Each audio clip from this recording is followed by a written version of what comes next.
जलमेव जीवनम अर्थात जल ही जीवन है। जल जगत के प्राण हैं तथा संपूर्ण जड़ और अचर जगत जल के आधार पर ही स्थित हैं। विष्णु पुराण की माने तो नारायण से उत्पन्न होने के कारण ही जल का नाम नार पड़ गया। हमारी पृथ्वी पर जल का होना अपने आप में एक बहुत बड़ा रहस्य है। पानी कहाँ से आया, इसका जवाब अभी तक खोजा नहीं जा सका है, लेकिन अब वैज्ञानिक ने इसे लेकर एक नया शोध शुरू कर दिया है। इस रहस्य का खुलासा जल्दी ही होने के आसार है, लेकिन कई सवाल आज भी उलझे हुए हैं। हमारी पृथ्वी का कम से कम 71% हिस्सा पानी से ढका हुआ है। वहीं हमारे शरीर का करीब 70% हिस्सा जल से बना हुआ है। पिछले कुछ वर्षों से अगर हम वैज्ञानिक सिद्धांतों की माने तो पानी एस्टेरॉइड से आया हुआ मालूम पड़ता है, किंतु इसमें कितनी सच्चाई है और कितना झूठ ये अभी तक साबित नहीं हो पाया है। जीव जंतु के लिए जल तथा मानव जीवन के लिए जल कितना जरूरी है, यह हम इस बात से कह सकते हैं कि मानव शरीर में यदि 1% ही जल की कमी हो जाती है तो मानव को प्यास लगने लगती है। वहीं अगर मनुष्य के शरीर में जल की कमी 10% तक होने लगती है तो उसकी मृत्यु भी होना कोई बहुत बड़ी बात नहीं है। जल की कमी होने से मनुष्य में डिहाइड्रेशन की स्थिति बन जाती है, जिससे मनुष्य की मृत्यु तक हो जाती है। पृथ्वी पर जल के बिना किसी भी जीव का जीवित रहना असंभव के समान है। पृथ्वी पर पाए जाने वाले एक महत्वपूर्ण संसाधनों में से जल सबसे ज़्यादा महत्वपूर्ण माना जाता है।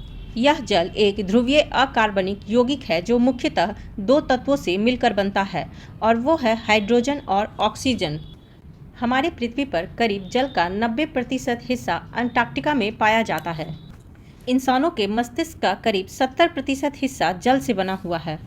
इसीलिए जब हम अधिक मात्रा में कभी जल का उपयोग कर लेते हैं तो हमारा मस्तिष्क असंतुलित हो जाता है। वहीं अगर हम शरीर में पानी कम मात्रा में लेते हैं तो वह एक अलग ही बीमारी का रूप ले लेता है। पानी शरीर में कम मात्रा में जाने से हमारे शरीर में विभिन्न प्रकार की बीमारियां घेर लेती हैं। हमारा दिल पानी की कमी से ठीक से काम नहीं कर पाता है और हमारे शरीर में सभी जगह ऑक्सीजन नहीं पहुंच पाता है, जिस कारण से हमें कमजोरी तथा सुस्ती का अनुभव होता है तथा हमारा ब्लड प्रेशर भी लो होने लगता है। जीव जंतु में हाथी एकमात्र ऐसा जानवर है जो 5 किलोमीटर दूर से ही पानी का पता लगा सकता है। हाथी पानी पर निर्भर एक शाकाहारी जीव है जिसमें असाधारण घ्राण क्षमता है, अर्थात सूंघने की क्षमता है, और यह सुझाव दिया जाता है कि गंध के माध्यम से ही हाथी पानी का पता लगा पाता है। जल की महत्ता को देखते हुए 22 मार्च को वर्ल्ड वाटर डे के रूप में मनाया जाता है। हमारे शास्त्रों में भी जल के बारे में काफ़ी कुछ बतलाया गया है, जिसमें जीवन के निर्माण के लिए 5 तत्वों की सबसे ज़्यादा आवश्यकता होती है। उसमें से भी सबसे ज़्यादा महत्वपूर्ण जल को ही बतलाया गया है।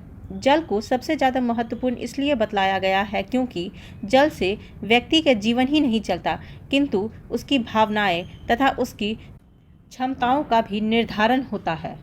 जल एक जादुई तथा चमत्कारिक पदार्थ है जो सकारात्मक और नकारात्मक दोनों प्रकार की ऊर्जाओं को सोखने में समर्थ है। आप जिस प्रकार की भावनाएं या अपने अंदर से निकल रहे वाइब्रेशन जल के सामने व्यक्त करते हैं, जल उस प्रकार की वाइब्रेशन या भावनाओं को अपने अंदर सोख लेता है। जल पर किसी भी प्रकार की भाषा का प्रभाव नहीं पड़ता है, बल्कि जल पर प्रभाव पड़ता है किस तरह की तरंगे आप निकाल रहे हैं, उस तरह की तरंगों का प्रभाव जल पर पड़ता है, और उन तरंगों से प्रभावित होकर के जल अपनी संरचना को विभिन्न प्रकार से बदलता है। ये जल की क्रिस्टलीय संरचना अच्छे शब्द बोले जाने से प्रभावित होकर के एक सुंदर क्रिस्टलीय संरचना में बदल जाती हैं। वहीं जब हम बुरे शब्द या बुरी तरह की तरंगे को निकालते हैं तो यह संरचना बहुत बुरी बन जाती हैं, जो देखने में बिल्कुल भी सुंदर नहीं लगती हैं।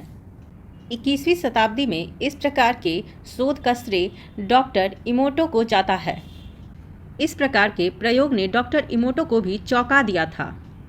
जहाँ पर संगीत, प्रार्थनाएं, अच्छे शब्द तथा सकारात्मक विचार की लहर थी, वहाँ पर यह षटकोणीय संरचना बना रहा था।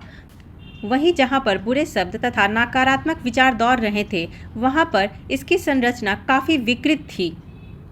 यह घटना स्पष्ट रूप से यह साबित करता है कि जल पर सकारात्मक तथा नकारात्मक ऊर्जा का बहुत ज़्यादा प्रभाव बनता है। यही कारण है कि हमारे हिंदू धर्म में किसी भी पूजा पाठ से पहले जल को अभिमंत्रित करके मनुष्य के खुद के शरीर पर छींटा जाता है, ताकि वह शारीरिक और मानसिक रूप से सकारात्मक हो सके। हमारे शास्त्रों में भी जल को विशेष स्थान दिया गया है।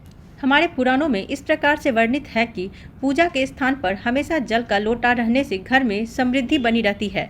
इसके पीछे का कारण क्या है? चूँकि पूजा पाठ करते समय हमारे मन में हमेशा ही सकारात्मक विचार दौड़ते हैं।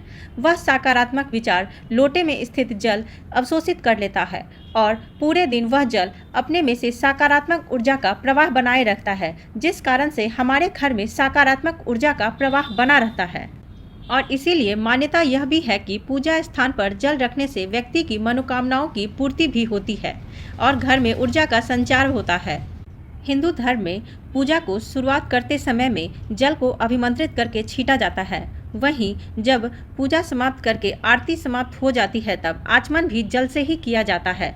जल को यदि सही मात्रा में यदि जल का उपयोग किया जाए तो यह हमारे शरीर को स्वस्थ रखता है तथा हमारे शरीर को यह विष मुक्त भी बनाता है। हमारे ग्रंथों में जल का इतना बड़ा प्रभाव है कि माना जाता है कि पूर्णिमा के समय में जल को यदि हम छत पर या पूर्णिमा के चांद के नीचे रख देते हैं तो वह पूर्णिमा की ऊर्जा को अपने में संरक्षित कर लेता है तथा उस जल से पीने से हमारे मन को शांति मिलती है। हिंदुओं के तीर्थ, मठ और प्रमुख मंदिर नदियों के तट पर ही बसे हुए हैं। रोज सुबह स्नान करके सूर्य देव को अर्घ देने की परंपरा भी हमारे हिंदू धर्म में है। धार्मिक मान्यता के अनुसार ऐसा कहा जाता है कि सूर्य देव को जल अर्पित करने से विभिन्न प्रकार के दोष दूर हो जाते हैं। इस परंपरा के पीछे न सिर्फ धार्मिक बल्कि एक वैज्ञानिक तथ्य भी छुपा हुआ है, जो इस प्रकार से है। सूर्योदय के समय जब सूर्य को अर्घ दिया जाता है या जल चढ़ाया जाता है तो उस समय सूर्य की जो किरणें निकलती हैं वो हमारे लिए काफ़ी लाभप्रद होती हैं। इसलिए हमारे बुजुर्गों ने सूर्योदय के समय ही सूर्य भगवान को जल अर्पित करने के बारे में कहा है।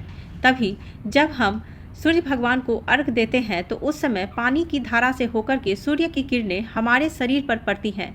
वैज्ञानिक सिद्धांत के अनुसार यह ठीक वैसे ही काम करता है जैसे सूर्य की किरणें प्रिज्म से होकर के 7 रंगों में बढ़ जाती हैं और यह किरणें हमारे शरीर के लिए काफ़ी लाभ पहुंचाती हैं और यह हमारे शरीर के रोग प्रतिरोधक क्षमता को भी बढ़ा देती हैं। शिवलिंग की पूजा अर्चना के समय में भी शिवलिंग पर जल चढ़ाया जाता है। इसके पीछे धार्मिक और वैज्ञानिक कारण दोनों कारण ही मौजूद हैं। वैज्ञानिक अध्ययनों में पाया गया है कि सभी शिवलिंग से एक प्रकार का रेडिएशन निकलता है जो न्यूक्लियर रिएक्टर की तरह रेडियो एक्टिव एनर्जी से परिपूर्ण होता है।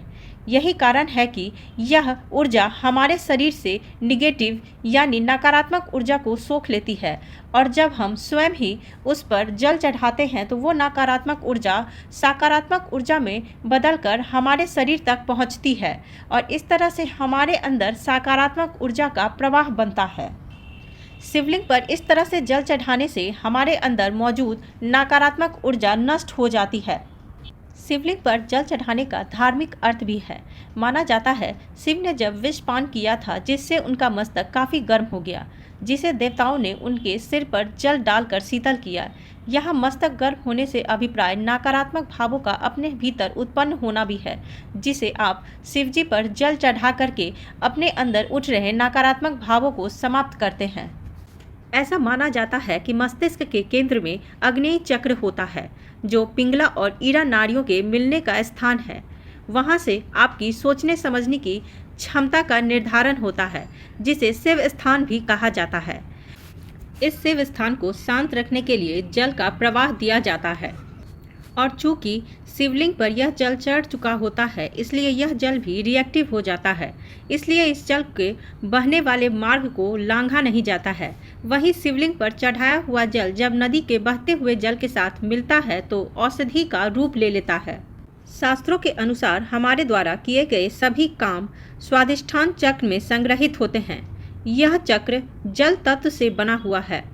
जब भी हम कोई अच्छा काम करते हैं या फिर कोई बुरा काम करते हैं तो वह हमारे शरीर के स्वादिष्ठान चक्र को उस कार्य किए गए ऊर्जा से भर देता है, चाहे वह कार्य सकारात्मक ऊर्जा से किया हुआ हो या फिर नकारात्मक ऊर्जा से किया गया हो।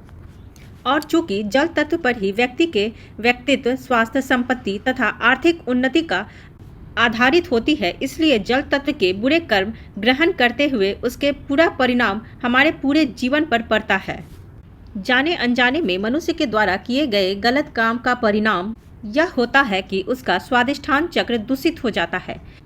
लेकिन वही हम जब शिवलिंग पर जल चढ़ाते हैं तब शिवलिंग पर चढ़ाए जा रहे जल हमारे स्वादिष्ठान चक्र में स्थित जल के साथ एकाकार हो जाता है और शिवलिंग पर जल चढ़ाने के साथ ही जल तत्व की शुद्धि हो जाती है और व्यक्ति का मानसिक और आध्यात्मिक उत्थान होता है।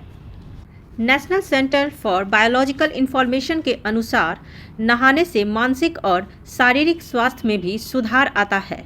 जल हमारे शरीर के अंदर ही नहीं, शरीर के ऊपर भी विशेष प्रभाव डालता है और इसीलिए हमारे धर्म ग्रंथों में स्नान को धार्मिक पद्धति से भी जोड़ दिया गया है। माना जाता है स्नान करने से तनाव तथा अवसाद जैसे लक्षणों में कमी मिलती है। जब जल की बूंदें हमारे शरीर पर पड़ती हैं तो हमारे शरीर में मौजूद ब्लड वेसल्स बेहतर तरीके से काम करते हैं तथा इससे होने वाले हृदय रोग की समस्या में भी कमी आती है। नहाने से दर्द और सूजन में भी कमी आती है तथा तंत्रिका तंत्र को शांति भी मिलती है, जिससे शरीर में तनाव और चिंता का स्तर कम होता है और आपके मूड में सुधार आता है। हाइड्रोथेरेपी उन लोगों के लिए भी मददगार हो सकती है जिन्हें डिप्रेशन की समस्या हो। जब जल की बूंदें हमारे शरीर पर पड़ती हैं तो वह एक निश्चित प्रकार का दबाव हमारे शरीर पर डालती हैं, जो हमारे शरीर में रक्त के प्रवाह को बेहतर बनाता है, जिससे हमारी मांसपेशियां सुदृढ़ बनती है तथा अर्थराइटिस की प्रॉब्लम का भी निदान होता है। नियमित स्नान करने से हमारा श्वसन तंत्र भी मजबूत होता है और हमारे हार्मोन संतुलित होते हैं। संपूर्ण ब्रह्मांड में अगर सबसे पुराना तत्व किसी को बताया जाता है तो वह है जल को। ब्रह्मांड के सबसे पहले किसी का अस्तित्व था, यानी सूर्य का, पानी का, धरती का, आकाश का या किसी और तत्व का, तो इन सभी में सबसे ज़्यादा जल का ही अस्तित्व सामने आ रहा है। माना जाता है कि ब्रह्मांड में सूर्य के अस्तित्व से भी पहले से ही जल का अस्तित्व था। पृथ्वी से 1200 प्रकाश वर्ष की दूरी पर स्थित एक सौरमंडल के अध्ययन से वैज्ञानिकों ने पाया है कि सौरमंडल में पानी का अस्तित्व पृथ्वी और यहाँ तक कि सूर्य से भी पहले से था। इस सौरमंडल के तारे के चारों ओर एक चक्रिका यानी डिस्क घूम रही है, जिसके पदार्थ कभी ग्रह में बदल जाते हैं तो कभी इसके पदार्थ पानी की मौजूदगी दिखाती हैं, जो भाप में मौजूद होती है। इस खोज से साफ है कि सौरमंडल, जिसमें खुद हमारा सौरमंडल भी शामिल है, दर्शाता है कि पानी तब भी मौजूद था जब सूर्य उत्पन्न नहीं हुआ था और इस प्रकार से ग्रह और सूर्य की उत्पत्ति में पानी ने एक महत्वपूर्ण भूमिका निभाई होगी। पूरे ब्रह्मांड में पानी सबसे सामान्य मिलने वाला पदार्थ है। ग्रहों के तथा सूर्य के निर्माण में भी जल का बहुत बड़ा योगदान है। तारे गैस और धूल के बादलों से बने होते हैं। घना बादल गुरुत्व में सिकुड़कर और घना होकर के घूमने लगता है और पास के पदार्थ को अपने घुमाव के साथ घुमाने लगता है, जिससे उससे आसपास एक चक्रिका का निर्माण होता है, जिससे शिशु तारे को पदार्थ मिलता है। किंतु यह जो गैस इसमें सम्मिलित होती है यह कुछ और नहीं बल्कि जल ही होता है। तारे बनने के बाद फिर चक्रिका से ही ग्रहीय तंत्र के अन्य हिस्सों का भी निर्माण शुरू हो जाता है। धूल के कण एक दूसरे से चिपकने लगते हैं और उससे मिलकर एक अन्य पिंड बनने लगते हैं, जो ग्रह तथा उपग्रह कहलाते हैं। महज एक गिलास पानी से ही हम संपूर्ण ब्रह्मांड के रहस्य जान सकते हैं, किंतु हमारी बुद्धि उतनी विकसित ही नहीं हुई है अभी तक जो हम एक गिलास जल से संपूर्ण ब्रह्मांड का रहस्य जान सकें।